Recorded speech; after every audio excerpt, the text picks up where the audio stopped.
Deep shot and hit him in the balls, and I was real proud of Juwan for not losing his mind out there and getting him to the sideline. And TV gonna tell you what happened, man. I was just responding to me some childish behavior. That's all it was. He wanted to do a little dirty stuff, so it is what it is. Shedeur will start this week. Obviously, number one job of a quarterback is to win. So excited to get that first win under his belt.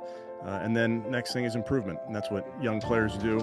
We've got breaking news out of the NFL where the Browns will start Shedeur Sanders once again Sunday against the 49ers. Fifth-round pick started his first career game this past weekend against the Raiders. Threw for 209 and a touchdown. Did have an interception, but more importantly, a win in his start out in the desert. Dillon Gabriel cleared concussion protocol, but despite getting a clean bill of health, has been relegated to QB2.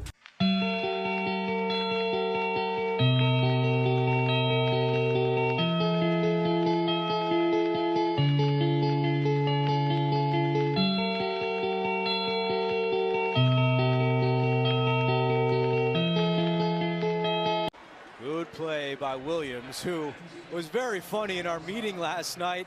Of course, his brother Quinnen was traded to Dallas, and Quincy said that last week in New England, he texted his brother, "What bus are you going to take?" Because they would always ride the bus together, and Quinnen wrote him back and said, "Hey, man, we play Monday night, and I'm not on your team anymore."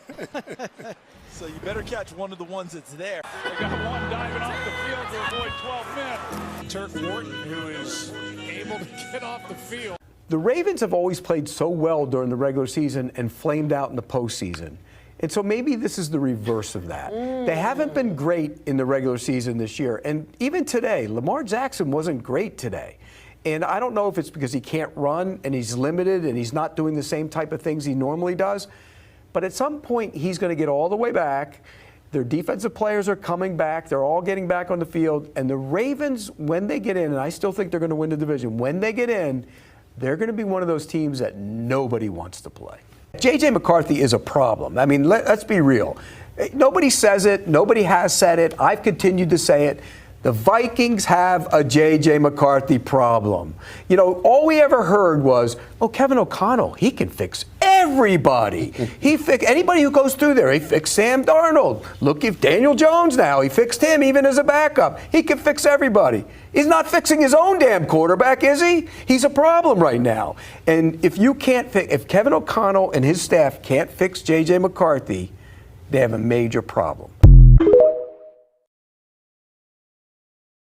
A lot of discussion about this being the first team with a winning record that you faced in a long time. What do you think you showed to yourselves and maybe some people with the way you guys played? Yeah, we understand that we can't control who's on our schedule, and so we go out there and we play the games. And this is the first team with so-called a winning record, but we played some great defenses, some great defensive players throughout these past weeks, and so we got to keep growing, we got to keep going, and it was a great win for us. No cost return, so he touched the ball, so I'm able to do whatever. When they started doing like safety and saying all that, I was like, uh-oh. He ran back into the end zone, and it's a safety. There is no safety on the play. It's a first touch, so the ball goes back to where the ball was possessed on the first touch. It'll be 1st and 10 for Jacksonville. I was like, did I do something wrong? But it was a no-cost return. Pretty much a free game at that point. And try to, like you said, try to make a play. I mean, it doesn't matter what happens. So I was down wherever he touched it. Kansas City all season long. His punt, pops it up, tosses his helmet. And the kick is good. Kansas City survives, and they are still in the mix in the AFC. And it is two different teams with Dillon Gabriel and Shedeur Sanders. They couldn't be any more different. Personality and play style. It reminds me of the New York Giants. I was just going to say that. When they threw Jackson Dart and Scadaboo in there, they didn't anticipate that this season. But a lot of energy, a lot of juice, a lot of excitement, some bonehead plays, but the game's got a lot more exciting. And the way Shedeur, everything's outside the pocket, big throws. He's running around the pocket. He's not staying calm and quiet in the pocket just yet. They couldn't get Dillon Gabriel to throw the ball downfield. it does almost look like he wasn't trying to throw the ball downfield. It seems like Shedeur is much more likely to push the ball downfield, and we know it's going to lead to a lot of good and some bad, but it's definitely way more chances to win the game if Shedeur's behind the center from what I've seen.